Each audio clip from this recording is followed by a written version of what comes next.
అడవిలో ఎత్తైన ప్రాంతంలో ఒక చిన్న కుందేలు ప్రతిరోజు నేలను తవ్వి తనకోసం ఒక గుహను నిర్మించే ప్రయత్నం చేసేది. అది చూసిన ఇతర జంతువులు, నువ్వు ఎందుకంత కష్టపడుతున్నావు?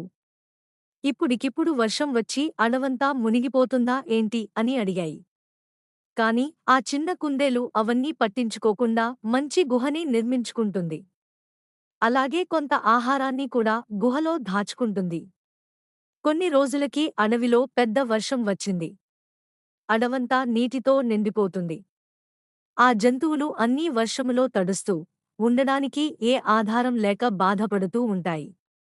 ఆ చిన్న కుందేలు మాత్రం తను కష్టపడి కట్టిన గుహలోనికి వెళ్లి ప్రాణాలు కాపాడుకుంటోంది.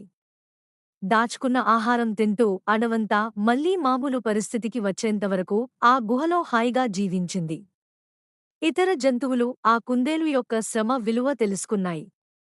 పాఠం: కష్టపడిన ఫలితం ఎప్పుడూ వృధా కాదు.